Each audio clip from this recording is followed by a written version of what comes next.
Hi, welcome back to music. We're drinking coffee because it's a morning review today. Usually I don't do morning reviews, so this is out of my ordinary. I usually review albums at night. So we're going to see how this goes. This was recommended to me as all my videos are. I've also had many of their other albums recommended to me, like Dark Side of the Moon, Wish You Were Here, The Wall, Animals. But I've already heard Dark Side of the Moon. As a matter of fact, Dark Side of the Moon CD.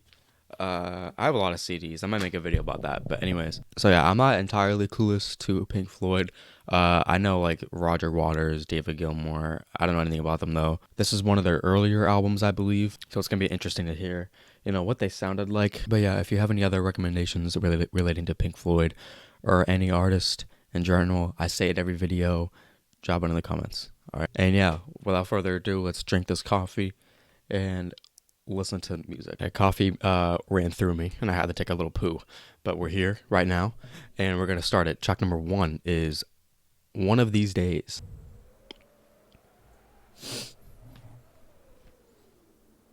Some wind sounds. What the hell?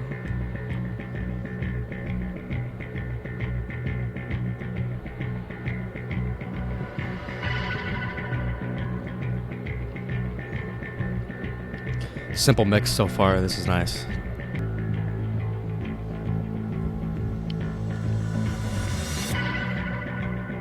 There's lots of anticipation like building up here.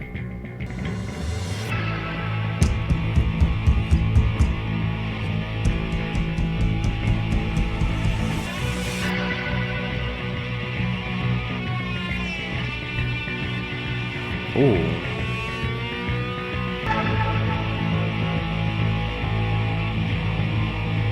Oh, damn.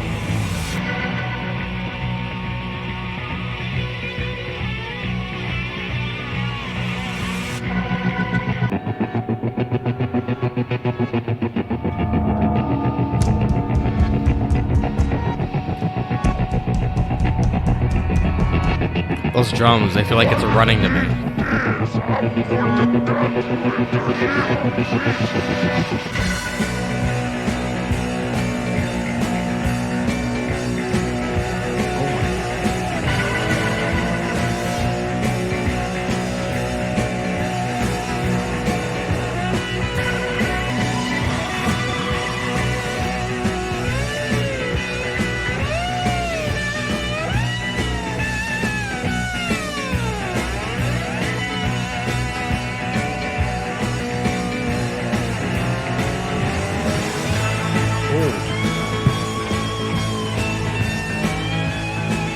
It's added more to it, bro.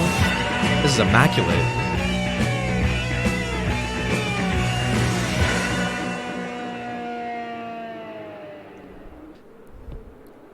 And it ends off back in the winds. I like that a lot. Okay, and then in the next song, you can kind of hear the winds again a little bit. It makes for a good transition. Okay, damn. That was the first song. That was just built with a ton of anticipation, and it was incredibly easy to follow. I feel like the mix was really good at the start, with the guitar coming in on the right channel and the bass coming in on the left. Those kind of playing out for like 3-4 minutes before the track really starts to take off. And the drums kind of coming in here and there, kind of showing that like something's coming. It's kind of threatening, especially the voice that sounded like some kind of crazy monster saying, "I'm gonna cut you up into little pieces." Also very threatening. I definitely enjoyed the mix on that, probably the most. And I thought it was just very good. It is one of those songs, though, where, since, it's an intro, obviously, you're not really going to listen to it outside of listening to the entire album. But yeah, I thought it was very good. I loved the wind, too. I can't imagine that track without the wind. I feel like it just added such chaos to it. Speaking of wind, track number 2 is A Pillow of Winds. Oh.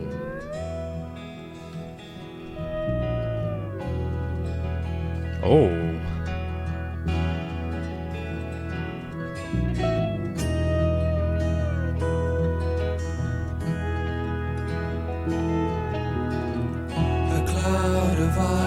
Down, draws around me, softening the sound. Oh, this is so nice. When night comes down, you lock the door. The book falls to the floor. Days roll by, the seasons change, the wind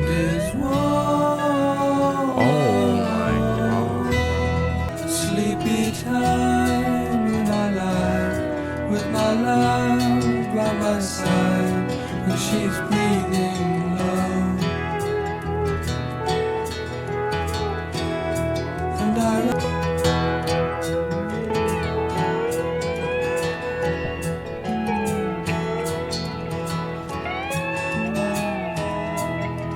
That was a really calm and gentle song that I was not anticipating to come after the first track. I don't know a lot of Pink Floyd love songs, but that was definitely one of them.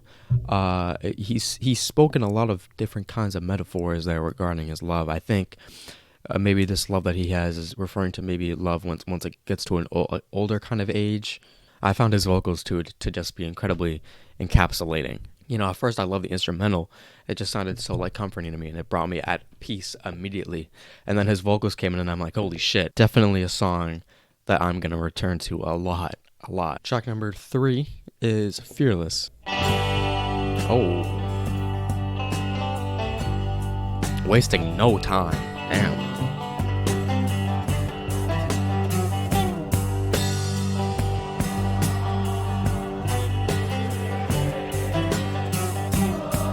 say the hill's too steep to climb. Shining.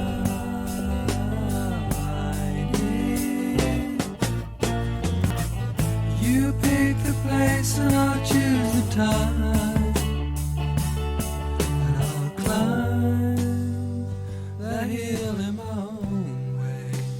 I'm for the right day. And as I rise above the tree line and the clouds, I look down, hear the sound of the things you said today.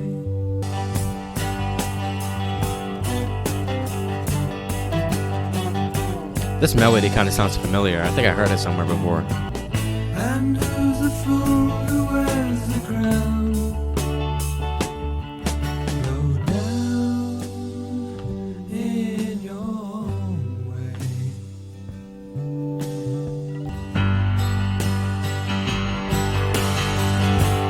Oh, there's a piano in there.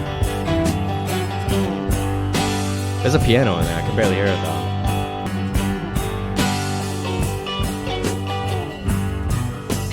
Kind of a whimsical little instrumental. You know what I'm saying?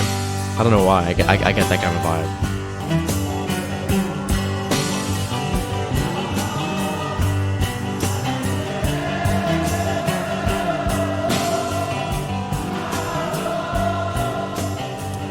These are the final vocals. It sounds like a crowd singing.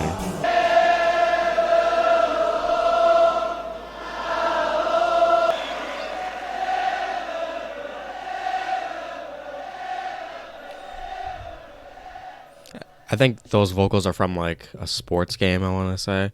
It adds a lot of motivation to the track and a lot of urge to face adversity, and I think that that's what the track's about, overcoming, you know, people doubting you, especially the thing about, you know, the mountain. He's saying, you know, you pick where I'll go, I'll do it. All right, I'll do anything. That's kind of, I feel like, what that's about, you know, proving somebody wrong. I love how I think his vocals were kind of the focal point of that track there, and I feel like the instrumental and everything was just kind of following his verses and the way he was singing. You know, when his singing got calmer, so did everything else. The track felt long as hell. I'm not gonna lie, the track felt like 10 minutes, which is crazy because we have a 23-minute song coming up, and I'm scared of that. I don't know who it's directed towards, and I didn't even know if I'm 100% right about it, but you know, I thought it was really good. Track number 4 is Saint-Tropez. As I reach for a peach, slide a ride down behind the sofa in Saint-Tropez. Oh, sit down. He's painting a story here. Sleep in my dreams and I still hear her calling. If you're alone, I'll come home. Champagne like a good tycoon. Sooner than wait for a break in the weather, I'll gather my far-flung thoughts together.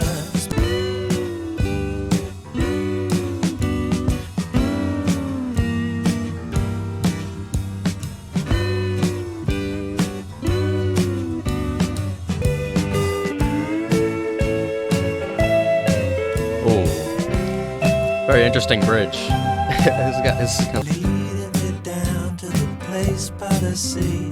I hear your soft voice calling to me, making a date for later by phone. And if you're alone, I'll come home.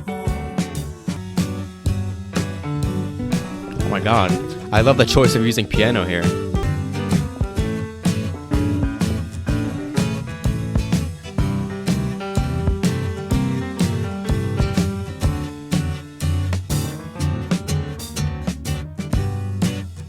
Saint-Tropez is clearly a track about his sneaky link, whether or not he wants to get it down with her.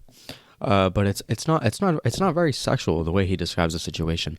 It's actually very fun, and I think the piano solo at the end of that kind of brings the fun to it. I was looking at pictures of Saint-Tropez because the second I remembered that Saint-Tropez was a city. You know what I'm saying? My brain kind of farted there for a second. I had to look up pictures of it immediately, and I had to envision myself listening to this song in Saint-Tropez, even though I've never been there at all. And I can say for sure, I see it. I can just envision myself frolicking through the streets of Saint-Tropez, listening to this song, and I think it's a very fun track. Track number 5 is a relatively short song. We have Seamus. In the kitchen, Seamus, that's the dog who's outside.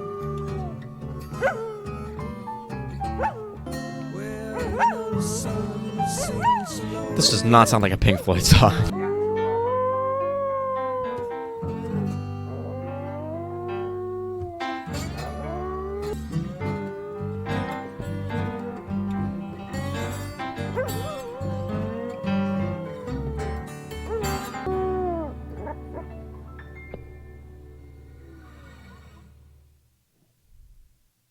Okay, very fun, kind of short little song about his dog, maybe kind of enjoying the sunlight, and then the sun goes down. He's kind of sad about it, and maybe it's somehow a good segue into Echoes, or maybe it doesn't make any sense at all. But regardless, I think that it was a pretty fun song. I'm definitely enjoying the amount of piano I've heard so far on this album. It definitely doesn't sound like a lot of Pink Floyd music that I've heard, especially that song too. That just felt extremely out of the ordinary for the album, but I thought it was very fun. All right, track number 6. Is this Sunny Out? The one I was dreading because I'm scared. Track number 6 is Echoes. God.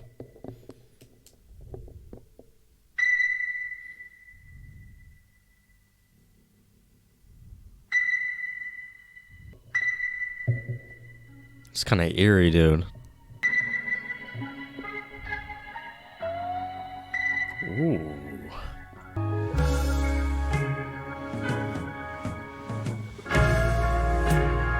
Oh.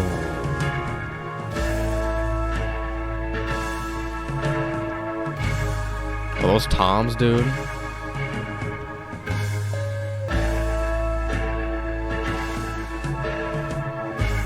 This is so smooth so far.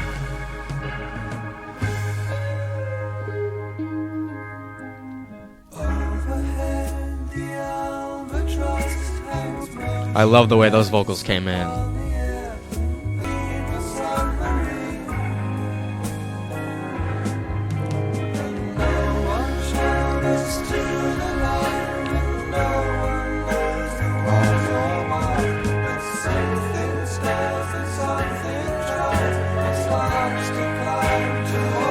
It's getting crazier.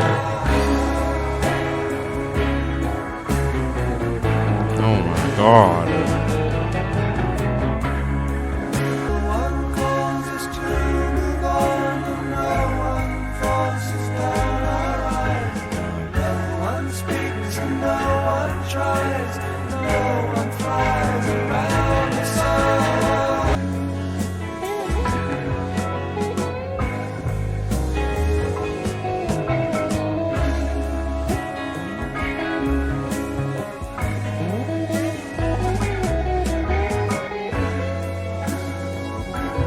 This is actually insane.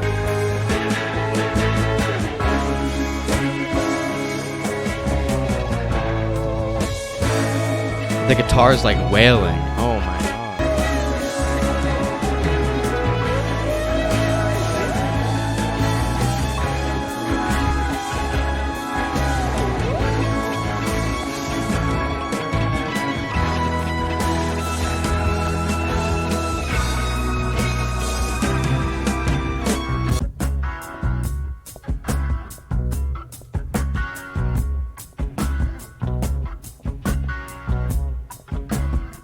of like a reset. All right, like back to square one.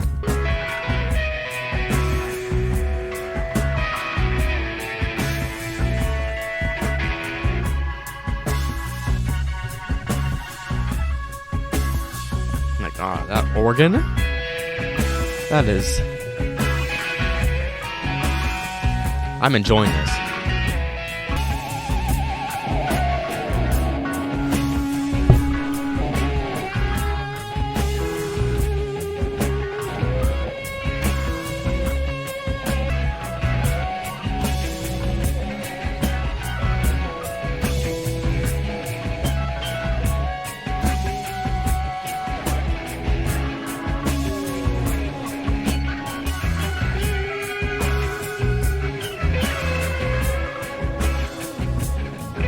I mean, at this point, like, they just gotta be like having fun, right? Because I don't know how do you compose this?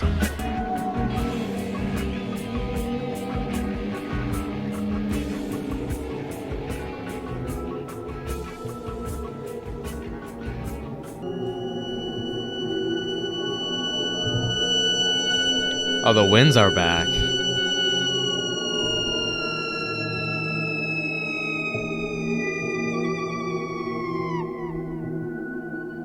Oh, okay. We're kind of going back to the root of the album now. This makes so much sense.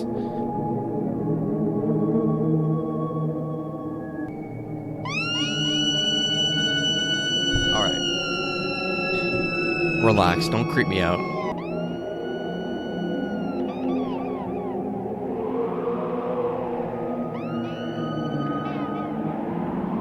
It sounds like animals. Like, what kind of animal? Like, is this like instrument trying to mock, or is it actually an animal? Like, they're making a guitar sound like some kind of bird. It's like guitar seagulls.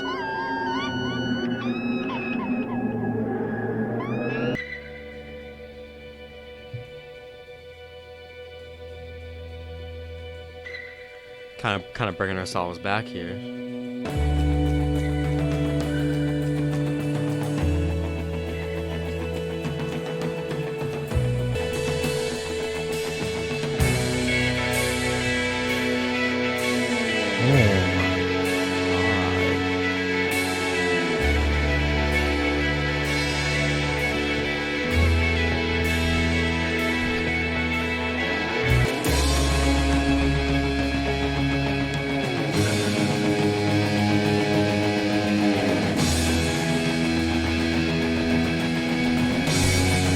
Bro, this is the perfect use of anticipation.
That was an experience for sure.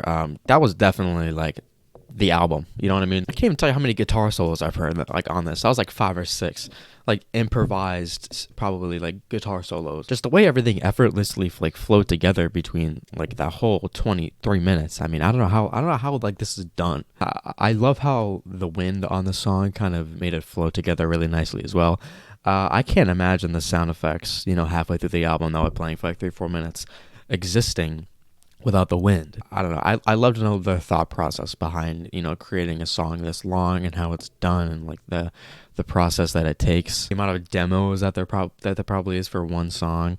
I think this song is mainly about humans in general. It kind of speaks about Earth and nature in a very primal kind of way, and kind of how brutal we can be towards each other in our relationships. But yeah, wow.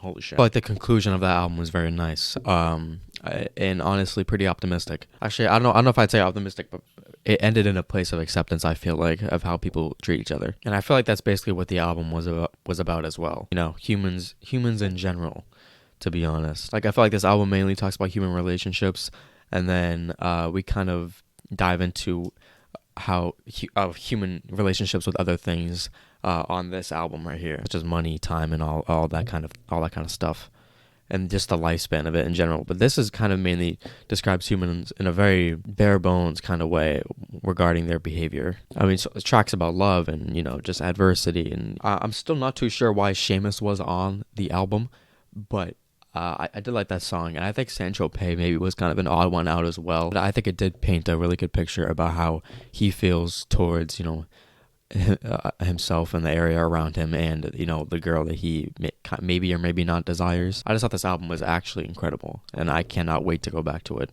a shit ton. And I'm pissed at myself for not giving this a chance sooner. But yeah, that's the review.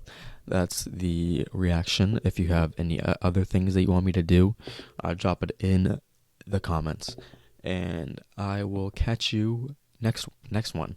All right.